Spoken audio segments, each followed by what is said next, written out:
So, hi there, Camrul. How are you? Yeah, pretty much good.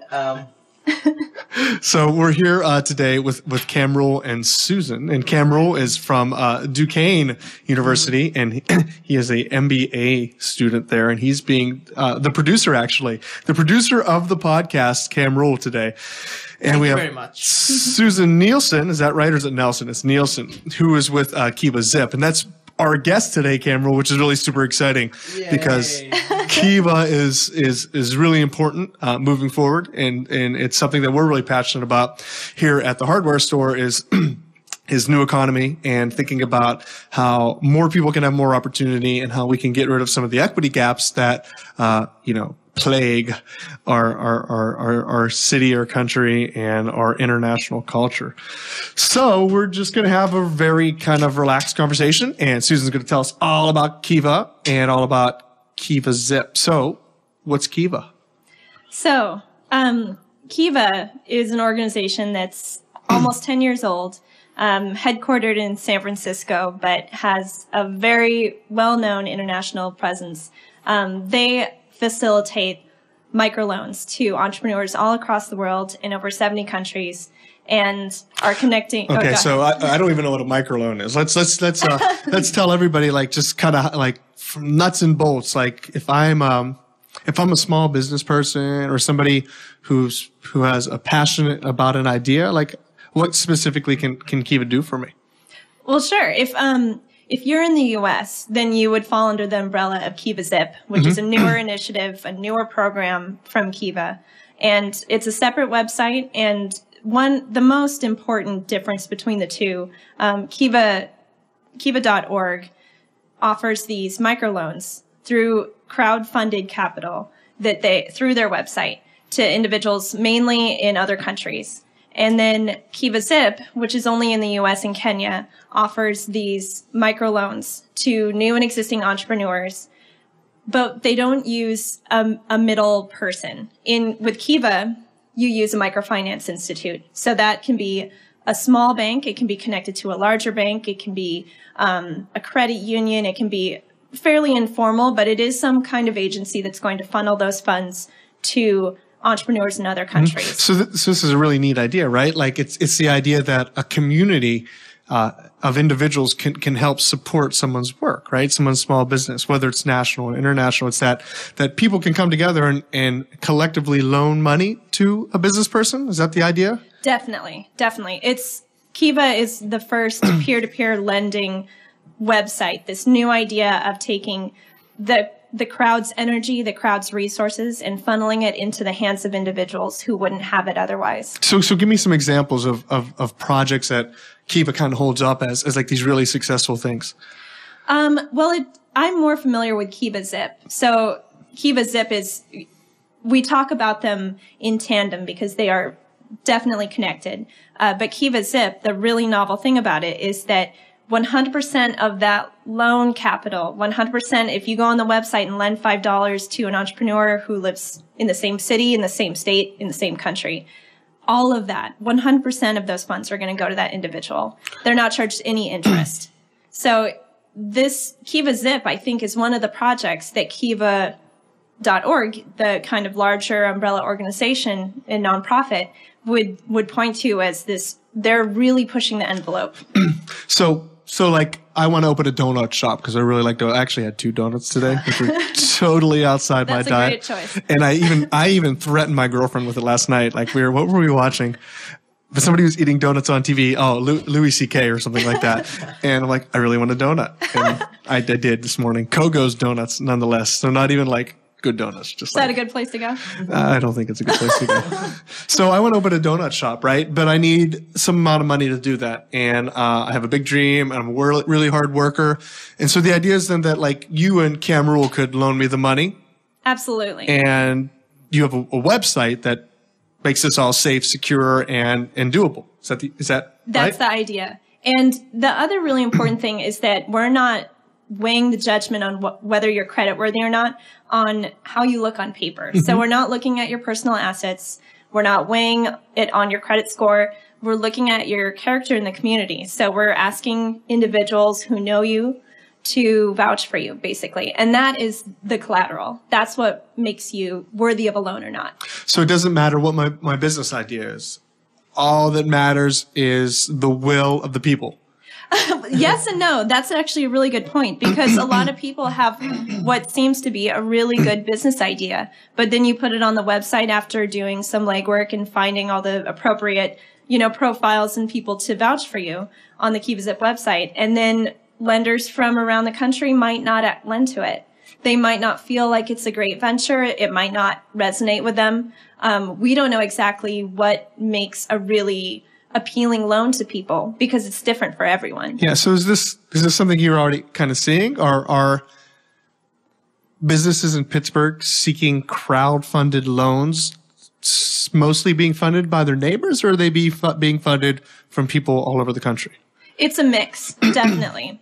And it's definitely a model that relies on strong social networks. And that doesn't necessarily mean online, although if your social network is online, it's going to be all that much easier for you to get your loan fully funded. But most people definitely have a semi-local lending base, which is a great thing because it provides multiple benefits to your company. You have this kind of built-in customer base and brand ambassadors, people who believe in what you do, who live really close and can speak to your company and hopefully shop at your company. So let's kind of talk nuts and bolts then, right? So Sure. Could I borrow $100,000? No. Could I borrow $50,000? No. Could I borrow $10,000? Not right away. Not right away. So I'm getting warmer. Yes. Could I borrow $5,000? Yes. Absolutely. So how does a small business person get that process started? So if you're interested in borrowing up to $5,000, which is the largest first-time loan that you can receive, what you would do is go on the website, and it's very user-friendly, where you click on, interested in receiving a loan. And so what's that website? Oh, so it's zip.kiva.org. Zip.kiva.org. And we'll, in post, put that on the screeny thing. Okay, so I go to the website, and I got to create like a profile, I assume, or something, right? So what it will do is actually prompt you to send in a little information, and Kiva will contact you to start this process. The next most important piece is finding a trustee. And that's kind of a jargon word that Kiva Zip uses to describe a person. It can be an individual or an organization who's willing to vouch for you. So if you're a borrower and you want to get this loan, you need to know someone in your network who is either involved with an organization, works for an organization that provides business support, or is someone who knows what it takes to own a small business. Say they've owned one for a couple years, or they have a finance background and they can provide some logistical support and expertise, who also knows you personally. So it's almost like a mentor? Exactly. So examples of this in Pittsburgh might be like the university small business centers? Some of them would be a good resource to use for a lot of business planning, but not all of them can act as a trustee. It tends to be a conflict for some organizations, but there are so many great organizations in Pittsburgh. Urban Innovation 21, Catapult Pittsburgh, The Beauty Shop, Pittsburgh Public Market. These are some of our outstanding trustees who have vouched for multiple people and helped them receive loans. Interesting. So the hardware store could be one. Absolutely. One would assume. And I really think you guys should be. We'll have to talk about that after the podcast. So that's really neat. So this is something that's almost unique to Pittsburgh right now, right? Like Kiva, who is this big philanthropic, I always screw that word up, organization that is doing all sorts of good globally, right? Like all over the world, they're doing these loans that are funded by everyday people. Right? And they chose Pittsburgh as a market to pilot this program. So what do you think the reason for that was? Although Kiva Zip is present in a lot of U.S. cities as a Kiva city, Pittsburgh is unique in how much support locally there is. You have local philanthropists who have really, really pushed to bring Kiva Zip here. They've been, knocking on the doors and contacting Kiva to bring them here. And you have local foundations who are matching loan amounts. We had a launch event a couple weeks ago, in March. And there were so many local organizations that stepped up to really help bring a lot of loans to market, who've been doing that for over a year, even without the ground support that my counterpart, Emily Keebler, and I can provide while we're here in Pittsburgh. So the amount of local movement that has been around this program has been really incredible. So that's really neat, right? I have something really important to say, and it slipped my mind. Huh. So talk about you and Emily, I guess, then, because you guys are sort of the two people in Pittsburgh that are making this happen, right? Yeah. And I'm glad you brought that up, because that is what is the second really incredible thing about Pittsburgh, is that no Kiva city, no place in the U.S. has had this opportunity before, where they've had two people on the ground working at the same time. And the reason for that is that Emily Keebler has a year-long hosted position from a local nonprofit and working with Kiva Zip to be here for a full year. Normally, Kiva Fellows, who are volunteers like myself, only go to places for 4 months. And while you can get a lot done in 4 months, it's not nearly as effective as someone who could stay there for a year. So after a year, what happens to you guys? Or is it supposed to be self-sustaining, and sort of the organizations that are helping to vet the potential loanees run the show? Definitely. We rely a lot on our trustees. The trustees, the organizations who are looking to their networks, and the individuals who are coming to them for assistance with their businesses, with their planning, in all the different neighborhoods of Pittsburgh. We are hoping that those people are familiar enough with the program, and many of them are. Many of them are operating without any assistance or very little assistance from us, to vet people who are really good candidates for loans, who have a really excellent social networks, who have really been thoughtful in this process of starting their business, and who can operate without someone on the ground. So ideally, that's where the program's going to go. That's cool. So let's go back to some of the nuts and bolts of this. So I'm a small business person, and I say, man, if I just had $5,000, I could at least get this idea off the ground, right? Mm-hmm. So I'm going to go ahead. I'm going to go to the Kiva website. I'm going to request more information. Kiva Fellow or someone in the organization is going to contact me, tell me all about the program. And say I get the loan, say I get the $5,000. So then what are the terms of it, right? Because everybody gets really nervous and upset and kind of hyper vigilant about these sorts of things, because there's so many predatory versions of this. Definitely. And Kiva obviously isn't one of them. Like, Kiva's well respected and has been around for 10 years and does all kinds of really amazing things. But what are the sort of the financials behind it that someone should be concerned about? Sure. So, of course, anytime you take out a loan, you need to be prepared to pay it back. And the wonderful thing about Kiva Zip is that the loans are offered at 0% interest. So you're just paying back what you take. And it can be anything between $500 and $5,000. It doesn't have to be that full amount.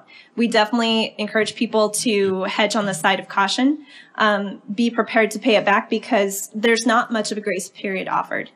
Currently, we only offer grace periods only up to 6 months, and only for individuals who are involved with agriculture or who have a brand new business that hasn't been opened yet.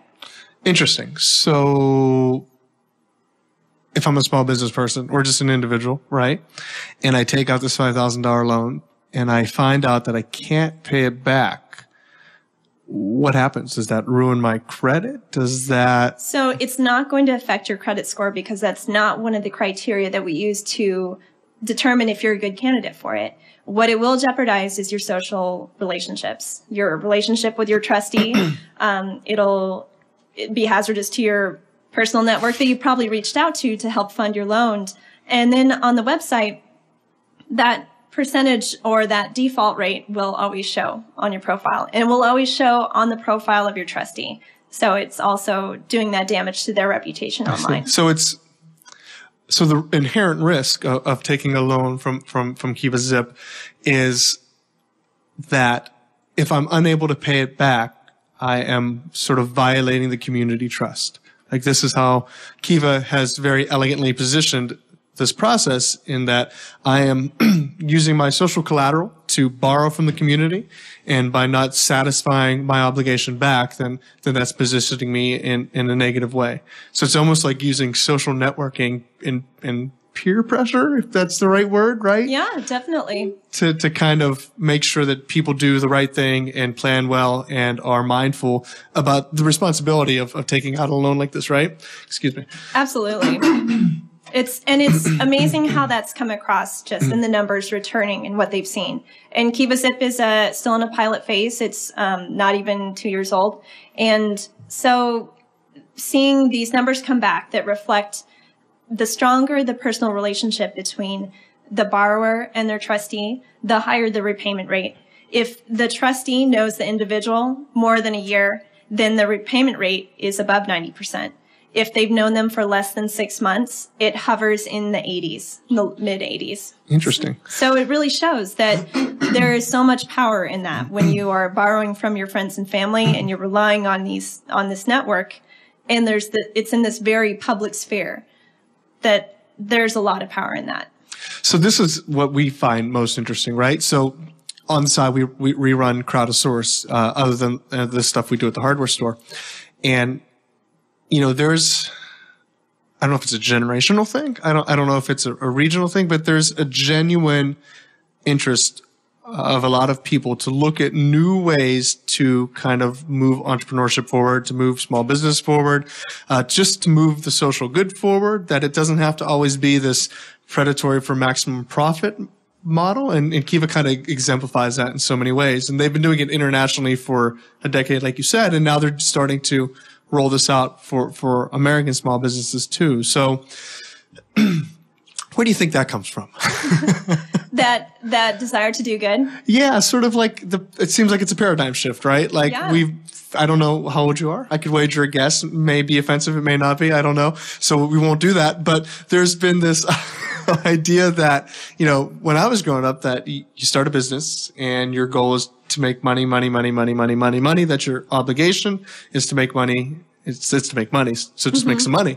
So, but that's different now, right? Like there's a different class of entrepreneur, and there are different mechanisms emerging because of technology and efficiencies, right? That make it possible to kind of explore less social Darwinism and more collaborative economies. I completely agree. And this is definitely my own opinion, and I can't speak to what the organization Kiva believes, the inspiration exactly that brought about Kiva itself. But I think that the millennial generation, whatever you want to call it, it gets such a bad rap. And I think it's pretty laughable, really, because what I've seen in most of the individuals that I know that are career professionals that are trying to do good in the world, that is one of the biggest priorities. And that there's this sense of imbalance in the world and injustice, and that we were brought up with so many resources and kind of this sense of so many resources, whether we continue to have that or not, to the same level that we maybe believed that we had when we were younger. And I think that people really are stepping up to try and remedy those gaps that they see with income, with, you know, the demographics that you're born into and that you have no power over, and that people feel like they could actually affect change. And I think there is this incredible momentum and power there that a lot of people don't give us credit for, because maybe a lot of it is not making a ton of money right now. And whether that's because we've been forced into that or because we've really chosen that path, I think that that's the way it is. And I think that that's going to continue to be. I think that the real trick is going to be for all of this innovation that has some element of social change and like hopefully a positive effect in the world. How we're going to make it so that people can still build a life with it, can still maybe own a home or afford healthcare, or, you know, even a portion of the above. Yeah, right.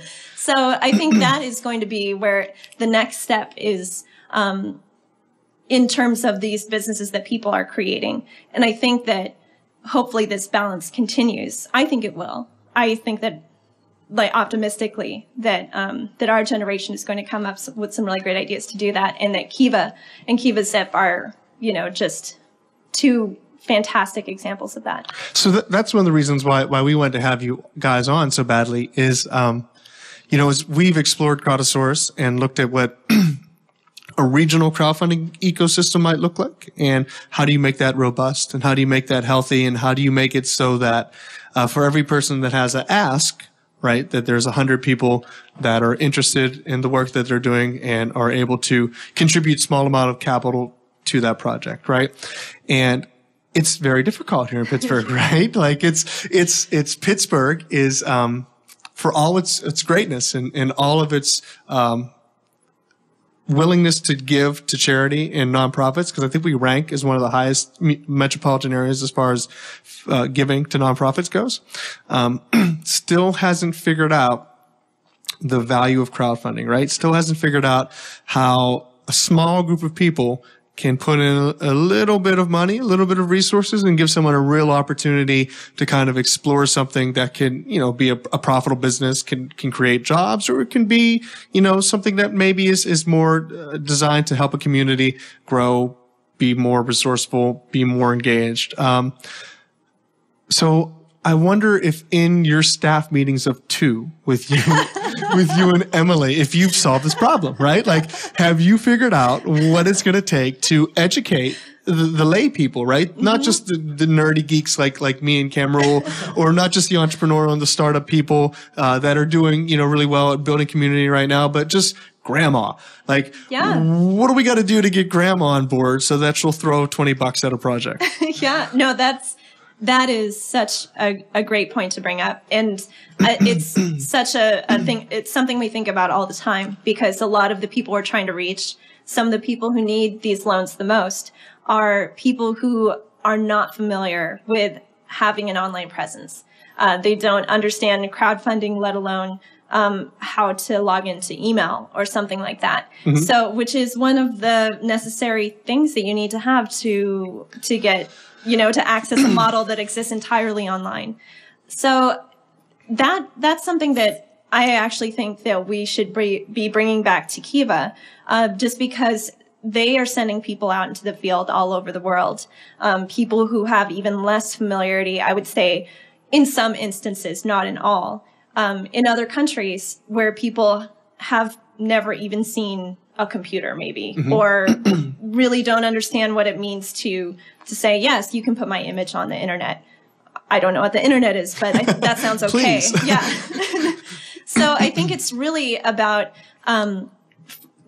bringing it to them in a way that feels very comfortable. And a lot of times that might be enlisting people who are people they would maybe respond to a little bit more easily than, someone who's much younger and maybe they feel doesn't understand what they've gone through, what they've seen here in Pittsburgh, what they've lived through, that they've stayed here and their business has suffered or closed down entirely because of what's happened.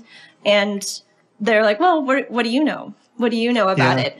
And so I think really phrasing it in ways that is more of a dialogue, saying, you have this need and we have this tool. Let's come to the table and take a few steps. Let me show you the website. Let me show you a couple examples. Let me take you down the street and show you a local business who's received a Kiva Zip loan. Let me make it real for you. Because when you're just talking about things in jargon and microloans and interest rates, it gets a little hazy and it doesn't make that much sense. Sure. You have to bring it to a level where someone can actually relate to it. And I think that Pittsburgh has a really great movement right now that we have almost 30 individuals who've received loans locally. And so we have lots of great examples we can point to. Can you talk about some of those? Oh, absolutely. So the first loans that funded were I believe the first one was in late 2012, and we had a number in 2013. And then this launch event that we did in March, we had 12 loans that went live on the website, and 8 of them have fully funded already. So 8 times 5, it's like $40,000, right? Yeah, not all of them were 5,000, but most of them were. Yeah, so that's tens of thousands of dollars put back into the community, by the community, to make the community more economically prosperous. Absolutely. Right? So Absolutely. Can you give us some examples of some of those? Sure. So one of the ladies and we use her as an example all the time, just because she's so wonderful. Tracy Carter in the Hill District owns Sheer Delight Beauty Salon, and she was working for a company where she just wasn't really enjoying it, and she'd been dreaming about starting her own hair salon. And so she saved up $5,000 of her own dollars, and then she applied with the help of Urban Innovation 21 for a Kiva Zip loan, and it funded really quickly, and she was able to open her shop. And she's just a wonderful, warm woman who is owning her own business and loving going to work every day. We also have Harry Geyer in Homewood, who opened the Wheel Mill, which is an indoor BMX and mountain bike park. And he offers really fun classes. He just this incredible, massive indoor bike park where you can go year round and enjoy a sport that is really well loved in Pittsburgh and in Western Pennsylvania. And let's see, there's been so many great stories. If you go on the Kiva Zip website, we do have a Pittsburgh landing page, which is kiva.org/Pittsburgh. And it'll kind of show sort of satisfied projects, and it actually shows currently funding projects. So these are the people that we still need to lend to get their loans fully funded. But if you were to go onto the website, you can filter by state, and you can find all the Pittsburgh loans. So kind of let's talk about who's not appropriate for these kind of loans, right? Like Sure. if I'm an established business, say I'm a pizza place that's been around for 30 years and my pizza oven just died. Am I a good candidate for a Kiva loan to buy a new pizza oven? Absolutely. Okay. So let's say I'm a startup in a software startup, because we know a lot of software startups because that's what we kind of do here. Is that appropriate? It definitely can be. We always want to talk to people who are beginning startup companies. The issue is definitely the capital amount. When your maximum first-time loan is $5,000 and the repayment rate is going to start either the month that it's dispersed or within 3 months of when it was dispersed, that's a big consideration if you're a startup company and you don't expect to be profitable for 2 years, 3 years. So you guys would be looking more for things that have quicker turnaround. Maybe. I mean, we are open to having conversations with anyone who wants to start their business. And that's really the important thing to keep in mind, is that no one's going to be ruled out automatically unless you're doing something illegal or something that that's kind of inappropriate. So we are open to talking to people, even if you don't expect to be profitable right away. Let's just talk about your financial plan. I mean, what other sources are you looking at? How many of them are secured? Is this a piece of your financial picture, or is it the only thing that you have going on?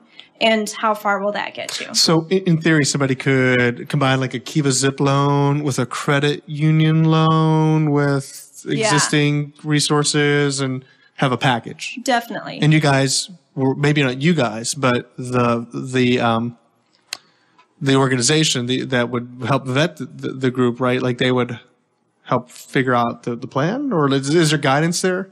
Well, we don't offer any business planning extensively, but we know so many organizations in Pittsburgh who can offer those. Almost every university has a small business development group.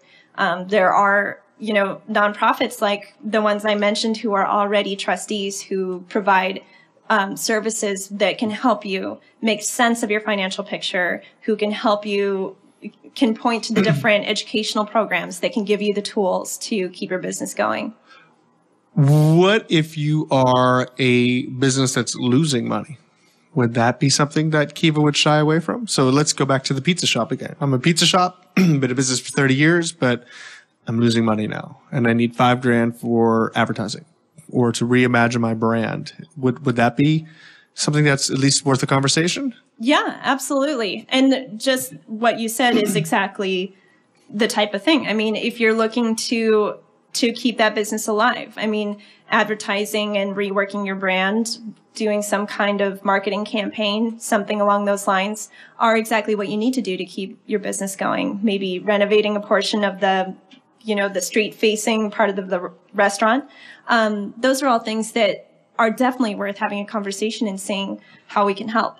If it's something to just stay afloat, like I don't have capital to pay my employees for the next month, how are you going to pay the loan back after that? Yeah. So that's the difference. So there has to be a strategic plan involved. It's not as easy as just here's $5,000. There has to be very mindful and very thoughtful.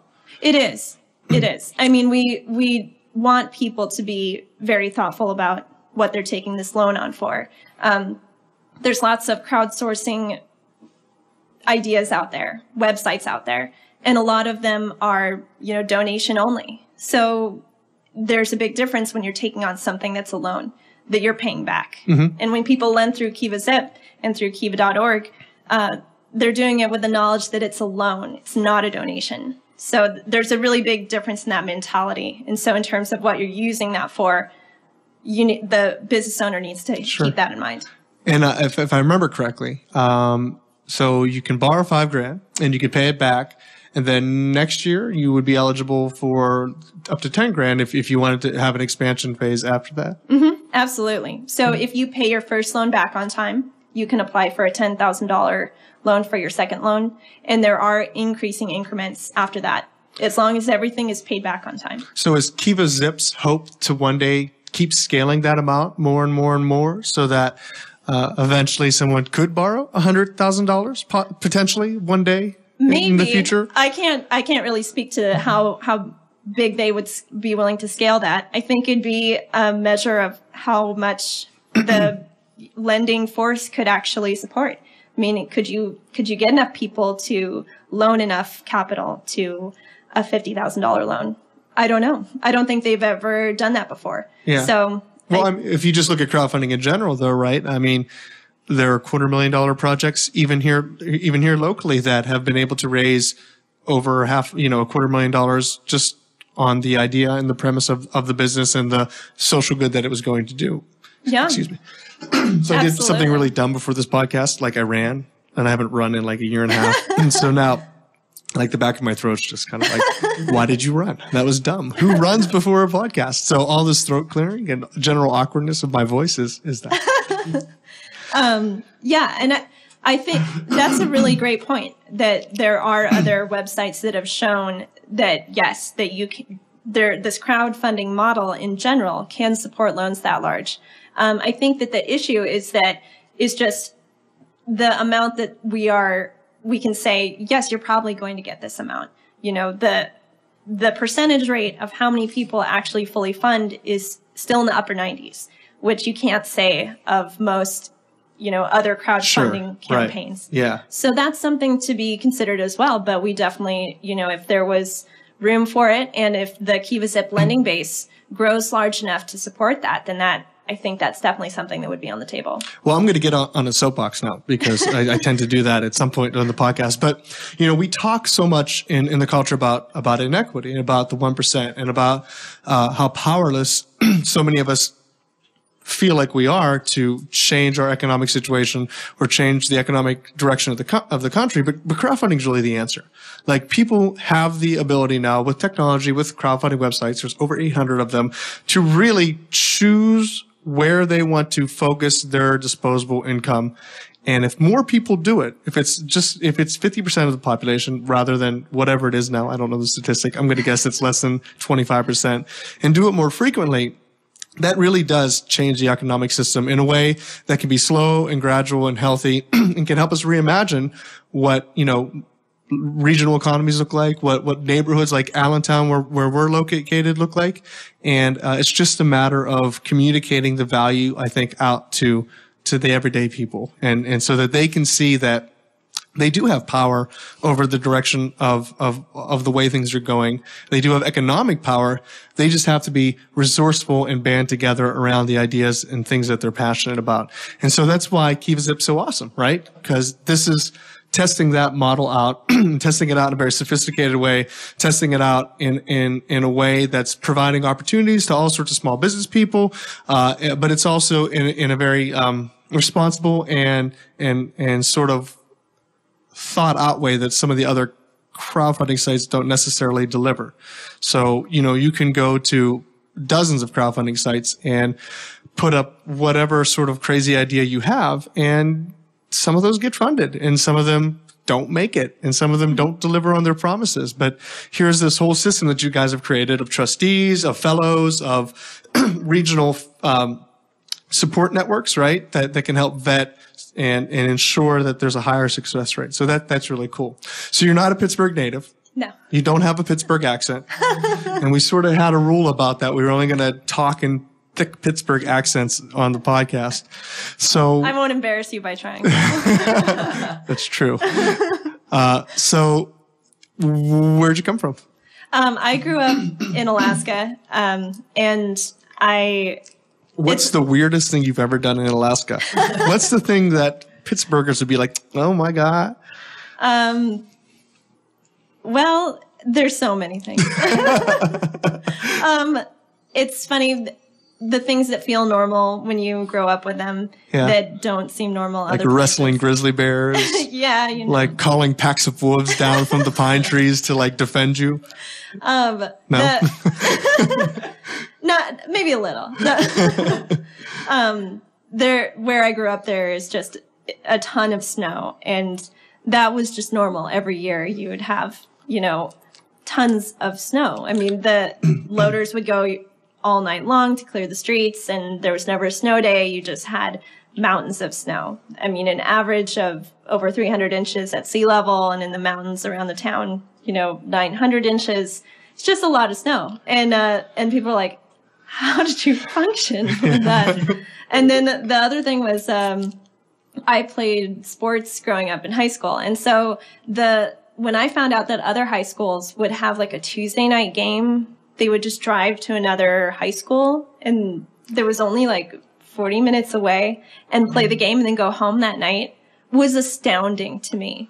Because we would have to do what was called pre-makeup, where we'd do all the schoolwork for Friday. We'd leave Friday morning. We'd go play a Friday night game in another town that was probably 5 hours away minimum, and then stay the night in the school, play again Saturday night, and then stay the night Saturday night and drive home Sunday. So that every weekend, that was what we did. Wow. And that was normal. Yeah. So I was like, you guys play. You didn't. Wait. Not every game was Friday, Saturday night. That's so weird. So did you have like football? Not in my town. Yeah, because that would be hard to do, right? With 900. There's still football teams all around the state. They just didn't have one when I was. So what are the big high school sports in Alaska then? Basketball. Basketball. You can play indoors. All year round. Yeah. It's nonstop basketball. Yeah. But I mean, there's volleyball, so we should cross-country running, cross-country skiing. expect the next LeBron James to come out of Juneau, is what I'm hearing. Is it? Actually, Carlos Boozer came from Juneau. Oh, see? There you go. I don't know who that is. I'm totally faking this sports thing. I'm a complete nerd. Running. That's it. That's about as athletic as I get. Well, thanks, Susan, for coming in. Did we miss anything that sounds like you should tell everybody about Kiva Zip? Just check out the website and see if you can get involved, even if you just can lend $5. I mean, that's all it takes to help someone get their business going. I mean, it's so little. It is, right? And if more people do it, then it changes everything. And I first discovered crowdfunding because of Kiva. And this was, 7 years ago. So, I believe that one of your founders was from Pittsburgh. One of the Kiva founders was from Pittsburgh. What was her name? I forget. I never met her. I don't think she's currently with a company, but yeah, she's moved on. Jessica. So put us both on the spot. I assumed you'd know, and I should have known. Jessica Jackley, I think. Yeah, I met her dad actually once at an Alpha Lab Open Coffee, just randomly. He was from Swickley or something like that. All right. Well, thanks again. That was awesome. I hope you enjoyed yourself, and we'll post this in the next day or two. Thanks to Cam Rule, our trusty producer, his first producer credit. Yay. That's pretty cool. At all. I enjoyed it. Although I didn't talk much, but I still enjoyed it. He's gonna run the next one completely. I'm just gonna sit back and press the buttons. All right. Not a problem. Cool. Thanks, you guys. Thanks for having us on.